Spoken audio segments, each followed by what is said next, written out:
Hi, my name is Aya. You're watching Aya Reads, and I read the top 10 favorite romances of Booktube of 2023. So these are not necessarily books that have been published in 2023, although a lot of them are. These are just books that have shown up in a lot of people's favorites lists of 2023. Basically, what I did was watch a little bit over 100 favorites videos of Booktube. At least 4 books had to have had a romance in it for it to be qualified for my list. And then I just added all those romances. I made a list basically, and these are the top 10. I'm actually gonna be talking about 11 books because 2 books share one spot. Basically, I made this list based on how I read. And the way I read is I read series, preferably in order. So these are top 10 of either standalones or actual series. So you will see a few series where multiple books have been mentioned, but I just counted towards the total of that series. I don't know if that makes sense. If it doesn't, it will make sense while I'm talking through these books. At the very end, after this list, I'm going to talk about some diverse books that have been mentioned by a couple people, just because I want to put those on your radar as well. I haven't read all of them. Some of them I will be reading, but I'll talk about them when I get to them. So that means those diverse books might not necessarily have made it in the top 10, but at least a couple booktubers have mentioned that they were favorites. So I did want to talk about those books too. And yeah, definitely make sure to subscribe if you haven't already and like this video if you liked it. And basically this is going to be a mix of me just talking to you, and it's going to be also vlog clips when I actually have not read that book prior to me making the list of the top 10. So let's get started. Basically, I will have the list of all the people that have mentioned a particular book here, and then I'll show the book on this side. At number 10 is a book that has been mentioned 15 times, and it's Love Theoretically by Ali Hazelwood. Obviously, Ali Hazelwood is a very popular author, very beloved author on Booktube, and I actually read this book for my Goodreads choice video, which I'll leave linked for you. Some of these books do cross over, so some of the books in this top 10 I actually read for the Goodreads Choice Awards. Basically, this book follows Elsie and Jack. And Elsie is a theoretical physicist, but at her current position, she's not making enough money to get by. So what she does on the side is be a fake girlfriend for people. So she does so through this app. And usually they only go on one date together for like a special event or something. But her favorite client is one that she has been a fake girlfriend for many events. And she's always thought that his brother really hates her. While she's a fake girlfriend, she actually pretends like she cannot really give her like actual profession or really be honest about what she actually does in life. But now there is this position that she's applying for, and the person actually responsible for hiring her is the brother of the guy that she's been fake dating, and he's been secretly pining for her, but he now thinks that she's a liar and has been fooling his brother. So shenanigans ensue. Eventually, obviously, he finds out what the real story is. They do fall in love, but there's another catch. I told you guys she's a theoretical physicist. He's an experimental physicist, and there's a beef between those two sides of physics, and he's partly responsible for the latest fight between them. He wrote this scathing article about theoretical physics and basically making fun of them and stuff like that, and it caused her mentor to be fired. So that also is something that stands in their way. I absolutely adored this book. This is actually in my top 10 as well. I really fell in love with this book. I 100% agree with Booktube on this one. I really loved it. I gave it 5 stars. I really loved Jack. I thought he was such a great hero. I just loved him. And their relationship is the type that I really want. Like sometimes you read relationship where you're like, okay, this is hot and this is like very interesting to read about, but I would never in a million years want to have that type of relationship. In this case, this is the exact type of relationship that I love.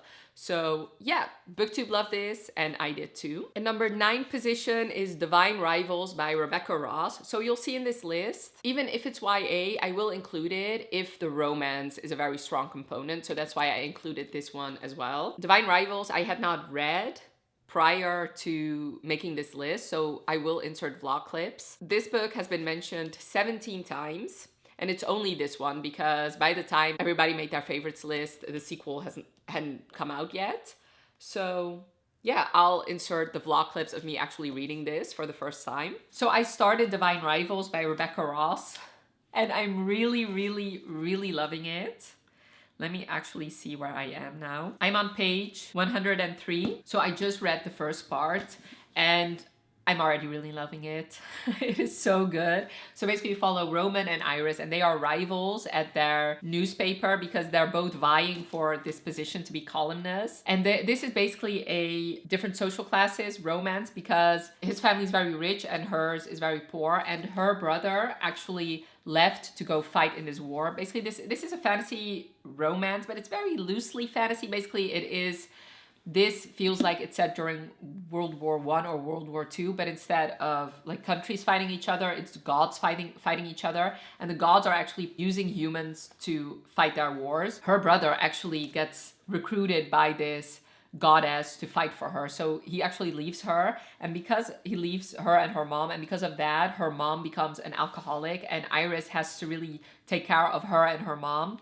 She has to leave school because of it, and then she starts working at this Gazette, and she really needs this position because, like I said, she just needs to take care of her and her mom. Yeah, so her and Roman have this rivalry going on, but it's clear that they both find each other very attractive because of the rivalry, but also because of their attraction to each other. They constantly are watching each other and noticing things about the other one. And then one day Iris just starts writing letters to her brother and putting them in this closet, but the letters actually disappear. And then one day somebody writes back and tells her that he's not Forrest, who's her brother's name. And eventually they start a correspondence. And the person she's writing to is Roman, and he knows that it's Iris that's writing him, but she doesn't know that it's Roman who's writing her back. So that is interesting. So it's an epistolary romance.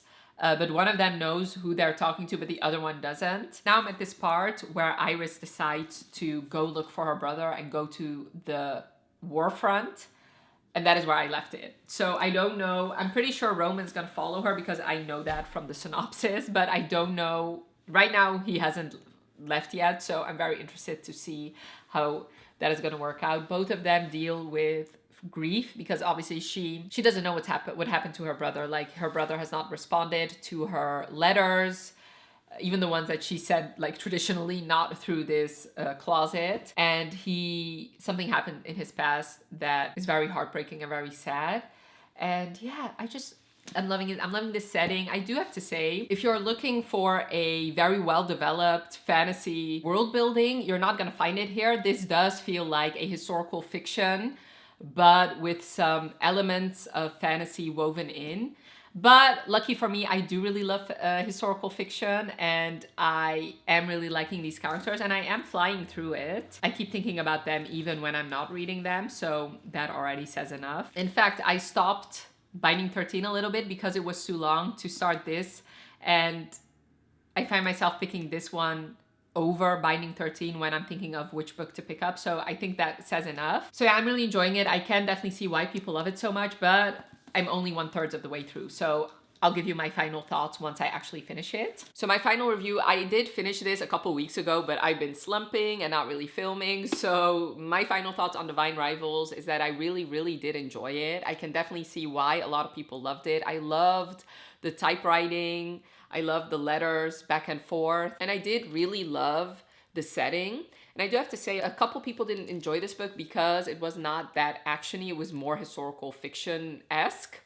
And even though there was technically a fantasy aspect to it, it was not that prominent. And I knew all those things going in. My expectations, I feel like, were at the right spot when I first read it. I did really love the romance, and I really loved Roman. He was such a soft boy, and I did enjoy that, especially comparing it to, like, he was so different from most heroes that I read about. I loved how he would do anything for Iris, and I really loved Iris as well. I thought she was a great main character. I loved the friendships that were formed in this book.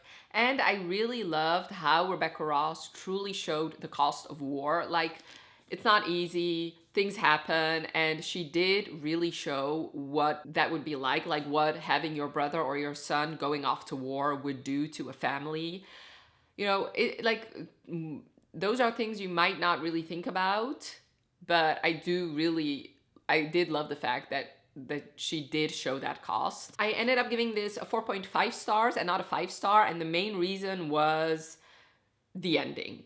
I'm not gonna spoil the ending, but I did think the main characters made some dumb decisions, and pretty much a lot of what happened in the end could have been avoided had they made a smarter decision. But yeah, like I said, I did enjoy it. I'm glad it's only a duology, so that once I read the sequel, it will be a finished series, but I did enjoy it. I can definitely see why Booktube really loved this book so much, and I would definitely agree, because a 4.5 is still a very, very high rating for me, and I would definitely recommend it. In number 8 position of Booktube's favorite romances is Happy Place by Emily Henry, of course.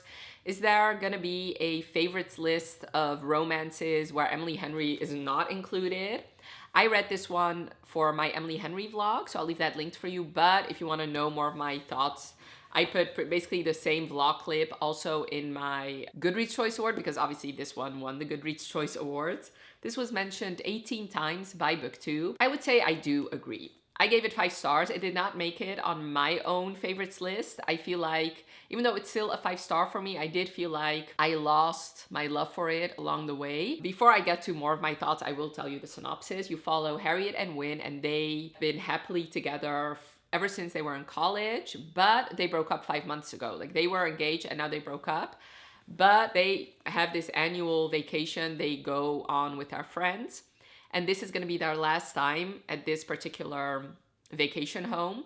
So since they don't want to ruin this vacation for everybody, they just pretend that they're still together. So this is basically a fake dating with a twist. So they go there and they have to pretend that they're still together, even though they haven't really spoken in the last 5 months. And while we're reading that, we're also getting flashbacks of what happened, how they met, and how eventually they broke up. And like I said, I did really enjoy it. I gave it 5 stars. It is my favorite Emily Henry, but along the way, and just reading so many good books and so many good romances, this one just fell to the wayside for me a little bit. Maybe if I reread it, I will fall in love with it again. But like I said, it's still 5 stars. I do definitely agree with Booktube on this one, that this is a favorite romance. I have to say, I haven't agreed with Booktube on every Emily Henry, but this one I definitely agree. I love this. It's a second chance romance, which I love, and Emily Henry is just a great author. I can definitely see why a lot of people love her so much. Sometimes I do think, okay, is she really that great? Like, there are plenty of other romance authors that have amazing books out there. Why is she the one that's so popular? I do have to say, because I was afraid that Emily Henry was just gonna dominate this list, usually she showed up on favorites videos where people only read like 1 or 2 romances. In that case, I did not include it. Like, I made sure that the people on this list or their recommendations were booktubers that read at least 40 to 50% romances. So I just used like the at least 4 on the list as an indicator for that.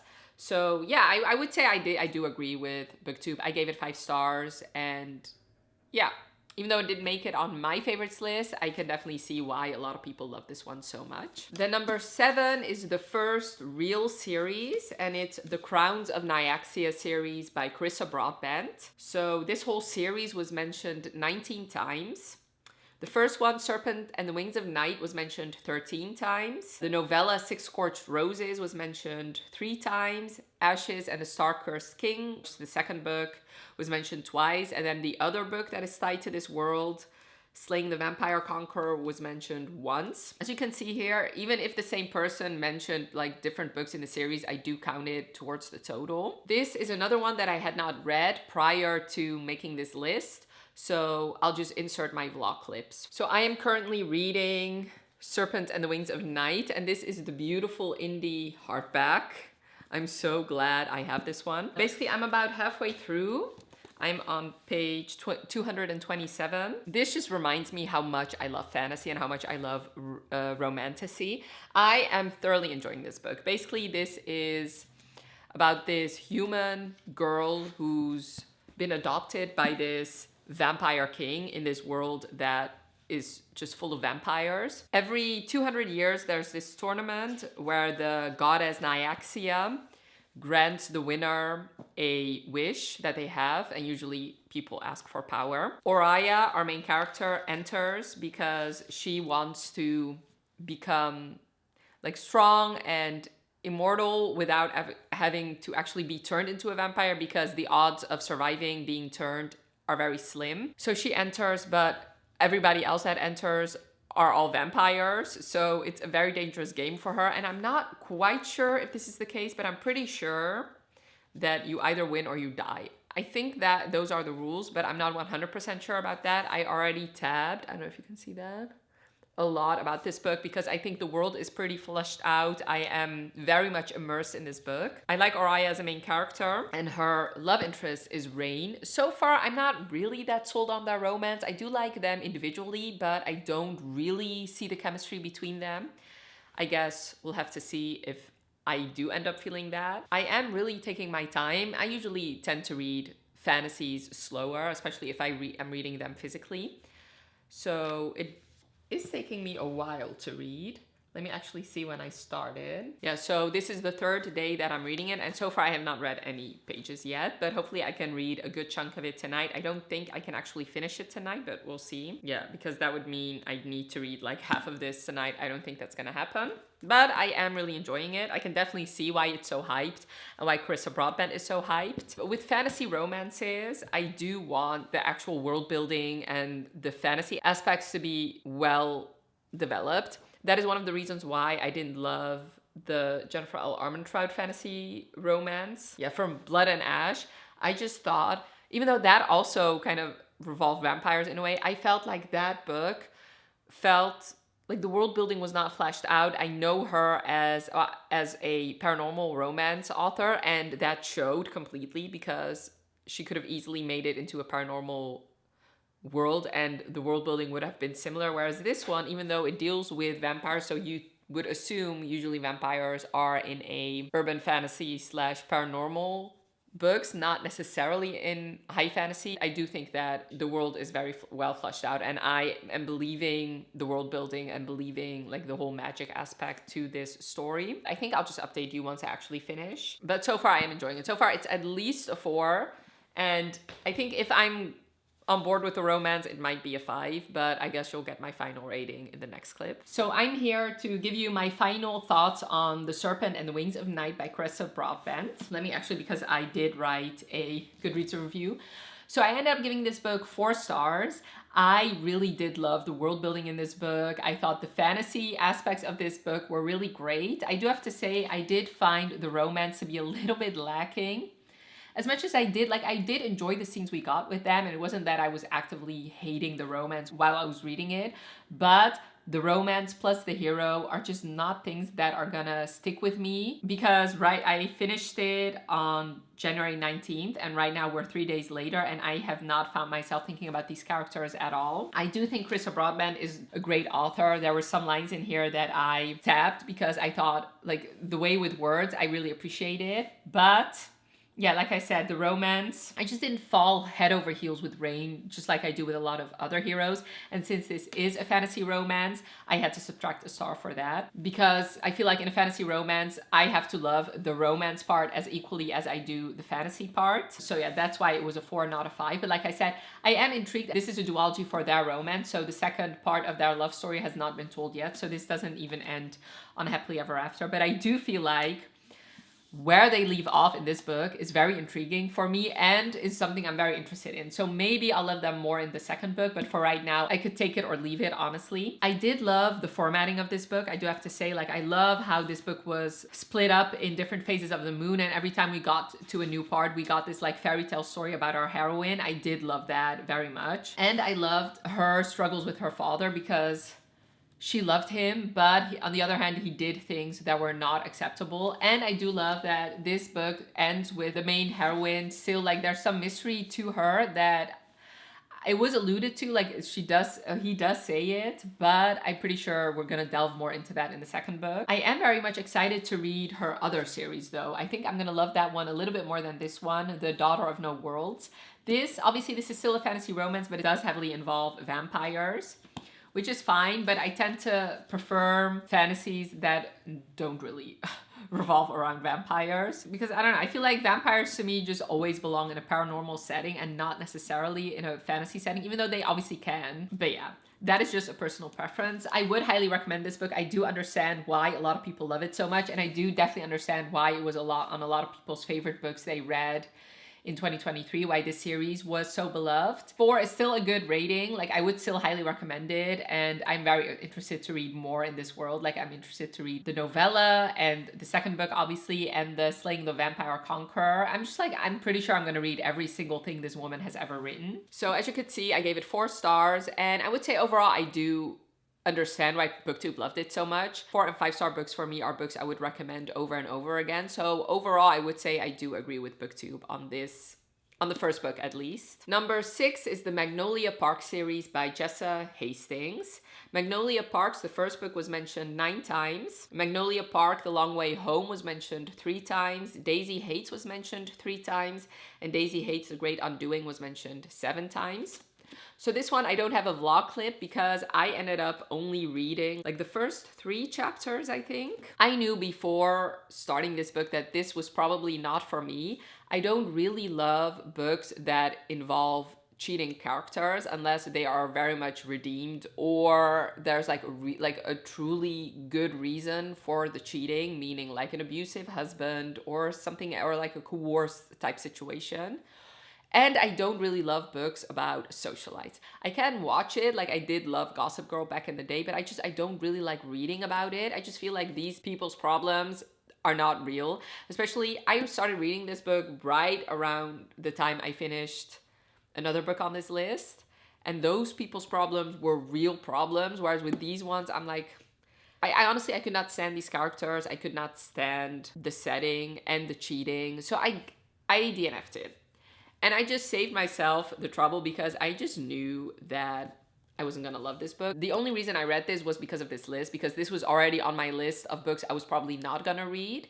And the only thing that was kind of intriguing me was the writing. A lot of people say that Jessa Hastings has this flowery writing style and she has these beautiful sentences. Granted, I've not read a lot of her writing, but from what I've read so far, and I do feel like that she has, in the first 3 chapters, there's already some of that flowery writing style that people describe. I was not really that big a fan of that. So even that part didn't keep me intrigued. So I just cut my losses. I DNF'd it. So overall, I would say, obviously, I cannot judge because I only read the first 3 chapters, but I would say overall, I just don't agree with Booktube on this one. But I already knew that I wasn't gonna agree with Booktube, so this is a miss for me. I guess if you love books about socialites and you really love Gossip Girl and you want to read about that, plus you don't really mind cheating a lot, then I would say I would recommend it, but it's just not my type of book, and I already kind of knew that it wasn't gonna be. Number 5 is the Boys of Tommen series by Chloe Walsh. So I don't own that one because I really want this cover, and I cannot get that one for some reason here in the Netherlands, but I'm patiently waiting. Hopefully it will be back in stock. The overall series was mentioned once. Binding 13 was mentioned 6 times. Keeping 13 was mentioned 6 times. Saving 6 was mentioned 5 times, and Redeeming 6 was mentioned 5 times. So overall, it was mentioned 23 times. It feels like half of that was by Novel Life, but that's okay. I, once again, had not read this one before starting this list, so I will have my vlog clips for it. So I started Binding 13. I'm on page 208. I am liking it, but already it feels way too long. Like, this book has 600 pages. Comparing it to like the fantasy books that I read this year already, it's way too long. Like, for example, Serpent and the Wings of Night barely has 500 pages, whereas a contemporary romance that is part of a duology even, like, has over 600 pages. Like, to me, that is just not acceptable. But let me first tell you what Binding 13 is about. So you follow Shannon and Johnny, and Shannon is pretty much, her family doesn't have a lot of money. Her father is an alcoholic and very abusive to pretty much everyone in their family, and she's just having a very hard time.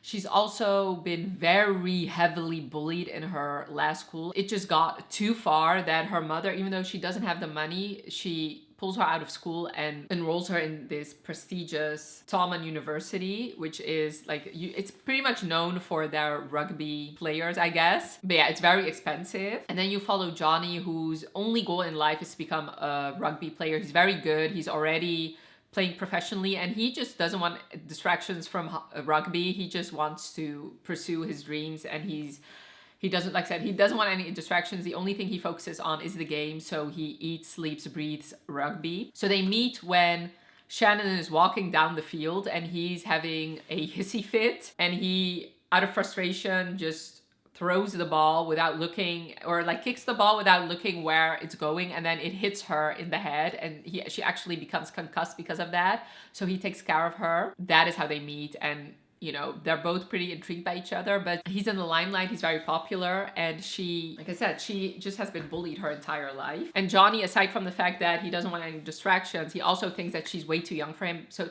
she's 15, but becoming 16 in a couple of months, and he's 17 but becoming 18 in a couple of months. But he thinks that age gap is way too big, even though it's like only 2 years. But obviously, since he's a hockey or a rugby player and in the limelight, he thinks that will jeopardize it. Even though it's only 2 years, technically when they get together, he's 18, she's underage, stuff like that.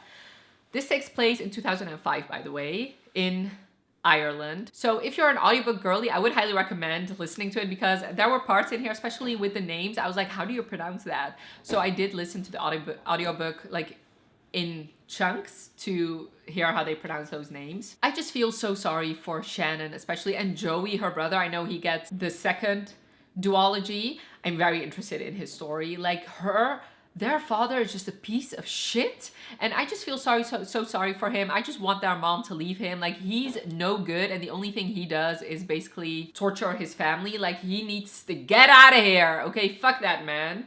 So I just, like, I feel so sorry for her, and obviously that is also one of the reasons, like, she can never really go anywhere with her friends or with Johnny because she fears the wrath of her father. But yeah, like I said, I am enjoying it, and I do feel like all the emotions you're supposed to feel, but right now I'm on page 209, only 35% of the way through, and this is only part 1 of their story. So yeah, I believe, like, ultimately it's gonna be longer than Manacled even. Like, I just think it's not necessary for me. I don't think that a regular contemporary romance needs to be over 400 pages. And I know this is not regular, but still, like, I don't know. Obviously I have not finished it yet. Maybe I will end up saying that I loved it and it needed even more pages. I don't know. But right now, as I'm reading it, it does feel too long. But I do really love their interactions together. I love her friends. Already a lot of romances are very well set up, because the book that is coming out this year about Claire Bear I'm very excited about that book too, because I love Gibbsy, I think. Gibbsy and Claire. I already love them in this book, so very excited to see what their story is going to be about. So these are very young characters, like I said. Shannon is only 15. Sometimes it reads that way, but I am, like I said, even though it does feel too long while I'm reading it, I am enjoying it. But for now, because I feel like it's too long, I actually put this book down to start another book. And the other book I'm reading is actually Divine Rivals, and I'm reading that book faster than I'm reading Binding 13. So I think that also says a lot.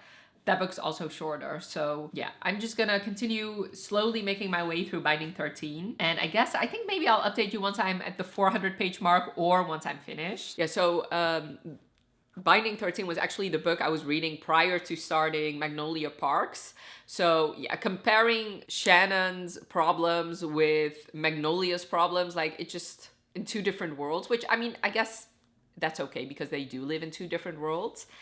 I end up giving this one 4.5 stars, but I do have to say, I might change this rating to 5 stars because I have not stopped thinking about these 2. And in fact, even though I knew House of Flame and Shadow was going to come out, and I knew I was going to stop and drop everything, and I was not going to finish Keeping 13, I did end up starting Keeping 13 because I just could not stop myself. I really love this book. I can definitely see why a lot of people love this book so much, why this series is so beloved. I love the world that Chloe Walsh has created, and I love the characters that she's created. They felt so real to me, and I do love the fact that she kept all, like, the Irish slang in there and the Irish names, and it was like a very Irish book, which I love because it just added to the experience for me. And I really love the way she set up all the other couples in this book, so I already cannot wait to read Joey's story. Like, he just had a chokehold on me. Like, Joey is already my baby, and I just want nothing bad to happen to him. And I really loved how she already set up Gibbs's book, even though that book has not even come out yet. I really loved Johnny. I loved how possessive he was when he wanted something. Like, he described that was him. Like, he felt that way when he felt passionate about anything in his life. Usually you have these possessive heroes and they're only possessive towards the heroine, which is fine. I like those kinds of heroes. But Johnny's main personality was that if he liked something or wanted something, he became possessive. So that was true for Shannon, but also before that for Rugby. So I did feel like it was consistent with his character when he started obsessing over her. Obviously, Binding 13, it's only the first part of their story, so I cannot even wait to read about his obsessiveness in the second book. Shannon just broke my heart. Like, at the beginning, it did feel a little bit torture porny. Like, it felt like Shannon, like, nothing good was going on in her life. Her home life sucked, her school life sucked, like, nothing good was happening in her life. I did love when she got to Tommen University, some better things were happening in her life. But she just broke my heart. And like I said, Joey just broke my heart. Like, both of them, I just want the best for them, and I just want them to thrive and just to be happy. Yeah, some things, I love their meet cute. I thought that was great. I love their car rides. I love the music they were listening to. I loved every scene of them in his house, and I really loved how he was relentless in figuring out what actually was happening to her. He was just like such a great hero. I loved him. I loved the side characters. They were very, very well fleshed out, probably because they are gonna have their own stories next. So like I said, Joey, but Claire and Gibbs were great as well. Yeah, there were a couple things that I did not really love, which prevented me from giving this 5 stars. But like I said, I can definitely see myself retroactively giving it 5 stars. Mainly, the beginning did feel too long for me. Like, it took me so long to really get into it. And I do have to say, she does have an addictive writing style, so once you're in it, you are really in it. And like I said, like, at the end of the day, their story is gonna have over 1,000 pages. Like I said, once I stopped the first 600, I did want to continue on, so that is a good thing. Was that necessary? I don't really think so, but then on the other hand, these characters have not left my mind, and obviously a part of that is because it was so long. But I do have to say, there were some repetitive scenes that did not need to be there. Like, there were scenes with Gibbs and Johnny about him needing to stay away from her, stuff like that. I felt like they kept having the conversation over and over and over again. Like, it was almost copy-paste, and it was in there like 4 or 5 times. Like, she could have easily cut those scenes out and just had it once or twice. Then there's this ex-girlfriend drama that was not necessary. I don't really love ex-girlfriend drama, and this one, it was just, I didn't like it, and I just hope that it's not gonna escalate in the second book. Overall, like I said, I did really love it. I definitely do understand why Booktube loves it so much. 4.5 from me. And yeah, I can definitely see the obsession, and I would not be surprised if once I finish this series, 1 or more books will end up in my favorite books of 2024 video. Then number 4 is The 7-Year Slip by Ashley Poston. This was mentioned 26 times. This one I read for the Goodreads Choice Awards, and this is one where I don't really agree with Booktube. I gave it 3 stars, and I will tell you my reasonings why after I tell you what it's about. So this is about Clementine, and 6 months ago, her favorite person in the world, her aunt, passed away, and she left her this apartment, but she's been grieving and she's not really living in that apartment. And then one day she returns to the apartment and finds a man standing in her apartment, and she doesn't know what's going on. But her aunt used to tell her stories about that this apartment is magical and sometimes it will take you back 7 years. And she always thought, her aunt was kind of kooky, so she thought it was another kooky story her aunt used to tell her. And until she figures out that it's actually true. This man is from 7 years ago when she and her aunt were on vacation, and he had been renting the apartment. Sometimes she goes into her apartment and he's there, and sometimes he's not, but they fall in love in a couple months while he's there on and off. But obviously this man is still walking around somewhere, so there's also this mystery of who this man is, what he's been up to, stuff like that. If you watched my Goodreads Choice video, then you know how excited I was to read this one because it was so popular on Booktube. The reason I gave it 3 stars is because this, honestly, it did not really feel like a romance to me, which obviously is very much my personal opinion because a lot of people, it was on their favorite romances of the year. So obviously this is just my opinion. I just felt like this was truly Clementine's story, and Ivan really didn't have a whole lot to do with it. I feel like if this had been dual point of view or it had been written completely from his point of view, this would have been my favorite book of all time.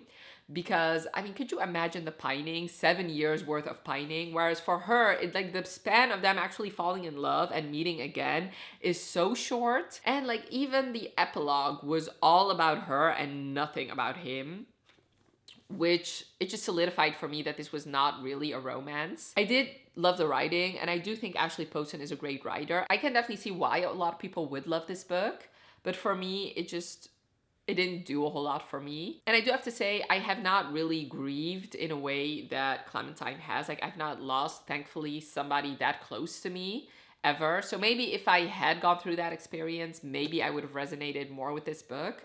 But overall, I did enjoy it while I read it. It was 3 stars, which means I definitely did enjoy parts of it, but it's just not my favorite book. In fact, I think this one made it into my most disappointing books because I had such high hopes for it.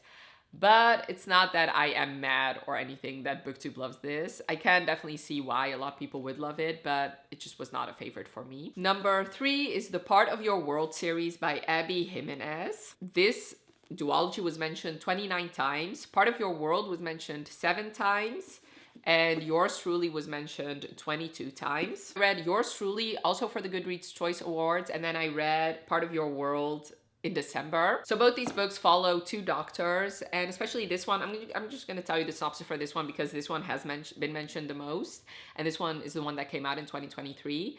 You follow Brianna and Jacob, and Brianna has been wanting this chief position, but this new hotshot doc comes in, and she's convinced that he's there to get this position as well. And he has social anxiety, so he makes a terrible first impression. Because of his social anxiety, he cannot really explain to her what was going on, so he decides to write her a letter. Another epistolary romance. So he writes her a letter, and then she realizes her impression was wrong about him. So they start talking that way, and they become friends, and then eventually he meets a fake girlfriend because his brother started dating his ex-girlfriend, and the whole family is mad at the brother for doing that to his brother, understandably so. But Jacob just doesn't want any drama, and he wants them to be happy together. So he thinks that if he has a girlfriend, the rest of the family will accept the engagement and the marriage between his brother and his ex.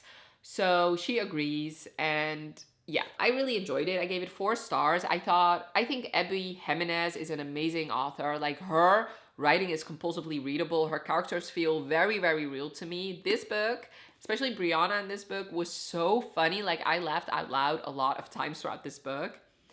I do have to say, and the same was kind of true for Part of Your World, she keeps these characters separate for a very long time. I'm not saying physically separate, but if you look at the pages where these 2 are actually happy and in love and actually together, like, it is maybe less than 50 pages. Like, maybe even less than 25, honestly. And I don't really like that. Obviously, characters cannot really be together throughout the whole book, and I understand that. Obviously, there's conflict. Obviously, there will be misunderstandings or just, like, doubts or stuff like that. But I want at least a portion of the book for the characters to actually be together. And in this one, when they were together, it was mainly them fake dating, which was fun. But at one point, I do want them to be together. So that is ultimately why this was not a 5-star book for me. It was 4 stars. I did enjoy it. Maybe in my new rating system where I actually give out 0.5 stars more, this would have been a 4.5. But when I read it, it was still 2023, and I wasn't really giving out a lot of 0.5 stars. I can definitely see why a lot of people love this book so much. I really love Jacob. I love Brianna. So I can definitely see why this was on a lot of people's favorite books. And I can also see why this one was on a lot of people's favorites as well. So yeah, for me, both of them were 4 stars, but these are books that I would recommend. I think Abby Jimenez is an amazing author, and I cannot wait to read whatever she comes out with next. Moving on to the second place position, and I actually have 2 books in second place because they had been mentioned the same amount of times. So let's start with one you're not going to be surprised that I'm going to be mentioning, and it's the Empyrean series by Rebecca Yarros. This whole series was mentioned 32 times. Fourth Wing was mentioned 27 times, and then Iron Flame was mentioned 4 times. So out of the 2, Fourth Wing is definitely the more popular one, which does not surprise me because this one was very, very hyped at the beginning of the year, whereas a lot of people were kind of disappointed by Iron Flame. I gave both of them 5 stars. I did definitely enjoy them. I actually did spoiler-filled reviews for both books, which I'll leave those linked for you. Iron Flame, if you've been living under a rock for the past year, is about this girl named Violet who has ligament issues. So she always thought that she was going to be a part of the scribe quadrant, but then her mother, last minute, enters her into the writer's quadrant, and it's basically a death sentence almost because of her pain and the fact that her body is not as strong because of these ligament issues. Basically, a lot of people just die in the writer's quadrant. It's very brutal, it's very cutthroat, and basically only the strong survive. So Violet thinks she's gonna die because of her body, but also because her mother is a very high general in this world, and there was a rebellion years ago. Her mother was responsible for executing everybody that was a part of the rebellion, but a lot of the people a part of the rebellion had children, and those children all are in the writer's quadrant, and Violet thinks that if it's not going to be the dragons or the trials that kill her, it's definitely going to be one of those children of the rebellion. And one of those children is Xaden, and this is also a love story between her and Xaden, so it starts basically enemies to lovers. And there's dragons and a shadow daddy. This book is so good. This was just highly entertaining. I loved it. Can I see the issues people have with it? Sure. But do I care? No. I really love it. I definitely agree with Booktube on this one. I definitely think it's worth the hype. Are there better fantasies out there? Yes. Are there better fantasy romances out there? Yes. But I really enjoyed this book, and I will definitely continue on with this series. And like I said, I did enjoy the second book more than a lot of other people. So definitely agree with Booktube on Fourth Wing and the entire Empyrean series. The other series in second place is the Windy City series by Liz Tom Ford. This whole series was mentioned 32 times. And one person mentioned the entire series. 2 people mentioned Mile High. 21 people mentioned The Right Move, and 8 people mentioned Caught Up. So obviously I'm going to be holding up The Right Move, considering it was mostly this book that was people's favorite. What can I say? This, I 100% agree with Booktube, because The Right Move was actually my favorite book I read in 2023. All 3 books actually are sports romances, and the first 3 actually all follow a different sport. So Mile High follows a hockey player and a flight attendant. The Right Move follows a basketball player, and this is a fake dating romance, and also a flight attendant actually, but the fact that she's a flight attendant is not really a part of the story. And Caught Up follows a baseball player and a nanny, and this is a single dad nanny romance. Let's actually talk about The Right Move, because this is the one that's the most popular. You follow Ryan and Indy, and Indy is Evie from the first book. She's her best friend, and after her boyfriend cheated on her in the first book, she needs a place to live, and since Evie's moving in with her boyfriend, her room at her brother's place, Ryan, is free, so she asks her brother to take Indy in, and he reluctantly agrees, but they make some ground rules, and he just wants her to save up and move out as soon as possible. He keeps his distance because he has issues trusting people, plus they had some weird interactions in the first book. But then he also needs a fake girlfriend because he's a team captain, and his boss thinks that he doesn't really, like, he's a great player. Yeah, so his general manager accuses him of being a lone wolf with no work-life balance, and that means that he's not a great captain. So he tells him that he does have a girlfriend, so Indy agrees to be his fake girlfriend.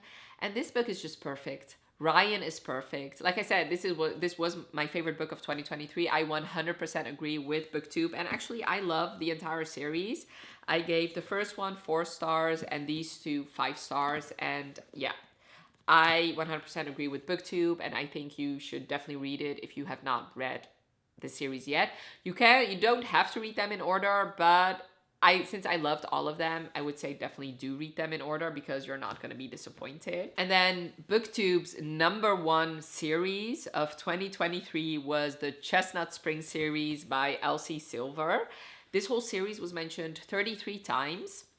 So the entire series was mentioned 3 times. Flawless was mentioned 3 times. Heartless was mentioned 11 times. Powerless was mentioned 3 times. Reckless was mentioned 10 times, and Hopeless was mentioned 3 times. So let's actually hold up Heartless, considering this is the one that was mentioned the most. My favorite in this series was actually Powerless, and this actually made it into my top 10 favorite romances. But so with this one, Booktube and I don't really agree, but overall the entire series is one of my favorite series, so I would definitely agree with Booktube. I gave all of them, except for Reckless, 5 stars. Reckless I gave 4 stars. I really love this series. Each book follows a different person that has a connection to the Eatons. So the first one follows the youngest Eaton brother, the second book follows the older Eaton brother, the third book follows the adopted Eaton brother and their cousin, and then Reckless follows the sister of the heroine of the first book plus the protege of the hero from the first book, and then Hopeless, the last one, follows the second Eaton child. And yeah, what can I say that has not already been said about the Chestnut Springs series? This is a very beloved series, and I can definitely see why. I loved all of them. I really loved all the romances. I think Elsie Silver is an amazing romance author, and she does really know how to write characters that just live in your heart and your mind rent free. I really, really love this series. And yeah, it was... you guys know I have this recommendations list of books that have been recommended over and over and over again. When I first started Flawless, it was actually the most recommended book on that list, or most recommended series. So it does not surprise me that it is Booktube's #1 favorite romance of the year, because these books have been mentioned over and over and over again in 2023, but also in 2022. And yeah, this series actually ended, but I cannot wait to read her next series. I'm pretty sure it's also going to make an appearance in next year's list. But yeah, that was the top 10 favorite romances of Booktube of 2023. And now let's talk about some books that have been mentioned by a couple people that are diverse. And I mainly looked at the author as far as like diversity is concerned. The first one was Out on a Limb by Hannah Bonham Young. This main character has a underdeveloped hand, and I believe Hannah also has that. This book was mentioned 4 times. It actually recently got picked by a traditional publisher, and I really, really love the original cover, so I snagged that one. I have not read this one yet, but basically this book, you follow 2 people who meet each other at a Halloween party where they're both dressed as pirates. So she has a hook for a hand, and he has an amputated leg. They meet and they have a one-night stand, but then she actually gets pregnant. He moves her into his apartment, and it becomes a slow burn friends to lovers. And I've just been hearing amazing things about this book, and yeah, I bought it because I 100%, I'm definitely going to be reading this as soon as possible. Only for the Week was also mentioned 4 times. And this one I'm going to be reading in my next vlog, because my next vlog is going to be reading the top 10 diverse books of 2023. So this is actually an interesting book because it's also short, so hopefully I'll fly through it. This is about a girl whose sister is getting married to her ex. So that's awkward, and she feels like everybody in the wedding is just looking at her and seeing how she'll react. And then she ends up having a romance with the best man. So juicy. The rest of the story by Tal Bauer was also mentioned 4 times, and I'm also planning on reading this one for the same vlog. I'm going to be reading Only for the Week in. This is a male-male romance, and I've been meaning to read a Tal Bauer for a while now. This is about this hockey player who's been transferred to the worst team in the NHL, and when he gets there he realizes that a lot of awful things have been happening to this team, and it's one of the reasons why they are at the bottom of the NHL roster. And then he falls in love with, I believe, the rookie, but I'm not 100% sure about that. I've been hearing amazing things about Tal Bauer and amazing things about this book in particular, so I cannot wait to read this one. The Priest series by Sierra Simone was mentioned 4 times. Priest was mentioned once, Sinner was mentioned once, and Saint was mentioned twice. This is a like taboo romance series by Sierra Simone revolving different members of like the clergy. So the first one follows a priest, the second one follows a nun, and the third book follows a monk. This series has been mentioned over and over again. I'm 100% going to be reading it in 2024 because it's part of my goal. So it has been mentioned over 150 times in my book recommendations list. And my goal is to have no books recommended over 150 times. So I'm going to be reading at least Priest in 2024, and I cannot wait. The Bergman Brothers series by Chloe Leese was mentioned 5 times. Only When It's Us was mentioned once. Always Only You was mentioned twice. And If Only You was mentioned twice. This follows a big family, the Bergmans, and each of their romances. And I believe they have, all of them involve some sort of chronic illness, or some of the characters suffer with their mental health. And pretty much they have some sort of diversity going on in at least one, but usually both characters. I believe the first book, the hero is deaf. I believe it's a very, very diverse series, and I actually cannot wait to read this one. I'm going to just say that for all of them. The Wolf and the Wildflower by Stacey Reed was mentioned 5 times. This book sounds so interesting to me. Basically, you follow this like Duke, but he's sort of like Tarzan. He has been lost in the wilderness for a while, and because of that, he's become like this wild man, and then he's been found, but like his senses are still that of almost an animal. So the heroine actually has been living as a boy her entire life, because when her mom was pregnant with her, the doctor told her that she could not get pregnant again. And since her father always wanted a son, the mom was like, let's just pretend that she's a boy so that he does not want any more children with me. I believe she wanted to do that for like the first couple years, but then the ruse kept going, and now she's living as a man, and she actually helps her brother, or helps her father, because her father is a psychologist. And now that this Duke has returned, his mom wants him to be looked over by the psychologist, so he and his son go and check him out, and he immediately smells that she's a woman, and it's their love story, and it sounds so good. The Skyland series by Kennedy Ryan was mentioned 5 times. Before I Let Go was mentioned 4 times, and This Could Be Us was mentioned once. This Could Be Us is not out yet. It will be coming out in March, and I was actually planning on reading this one in February and the second one in March. Given my reading slump, I don't think I can get to this in February, but I will definitely read it then in March before reading This Could Be Us. This book follows a divorced couple, and once the man is kind of ready to move on with his life, she realizes that she still has feelings for him. I've been hearing amazing things about Kennedy Ryan. Actually listened to my first Kennedy Ryan this year in January, and I really enjoyed that one, so cannot wait to read more by her. That one was a novella, so I am interested to read like a full-length novel by her. The Bright Fall series by Ashley Herring Blake was mentioned 5 times. Delilah Green Doesn't Care was mentioned 3 times.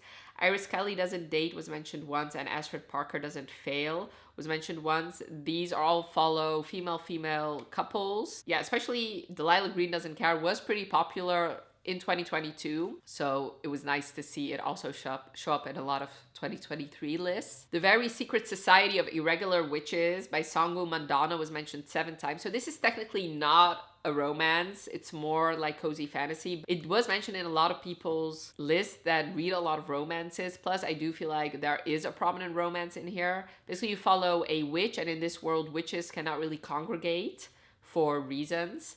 And then the main character gets asked to teach these 2 young witches at their school, and there she falls in love with one of the teachers there. Sounds cute. The Dreamland Billionaire series by Lauren Asher was mentioned 7 times. The Fine Print was mentioned once. Terms and Conditions was mentioned twice, and Final Offer was mentioned 4 times. I did read Final Offer for the Goodreads Choice Award video that I did, and I really loved it. I gave it 5 stars. It actually was an honorable mention in my favorite books of 2023. This series follows these 3 brothers that are grandchildren of like the Walt Disney type character in their world, and they each have to do a particular task to get their inheritance. And the third one, he needs to sell their old lakeside house, but his ex-girlfriend is living there with her daughter. So this is a second chance romance, but he's an addict. So they also have to confront that and see how they're going to make it work. And I really loved it. It was so good. And then last but most certainly not least is you cannot see that, I'll have a picture here, is the Kings of Sin series by Anna Huang, which was mentioned 10 times. King of Wrath was mentioned once, King of Pride was mentioned twice, and King of Greed was mentioned 7 times. I read King of Pride for the Goodreads Choice Awards, and I gave that one 3 stars. It was not really my favorite, but Billionaire romances are just not my favorite romances. I am really excited about King of Greed though, because that is a second chance romance following like a marriage in trouble. And a lot of people did really love that one. Like even if it wasn't part of their favorites, King of Greed is a book that a lot of people have been loving. So I cannot wait to read that one. And this is a series that follows, if you could not tell already, the 7 deadly sins. And I always love that concept in books. So yes, those were Booktube's favorite romances of 2023. I would really love to know if you've read any of these books and what your thoughts were. And if you could recommend me your favorite romance that you read in 2023, I would really appreciate it. And thank you so much for watching. Have a wonderful rest of your day, and I'll talk to you later. Bye.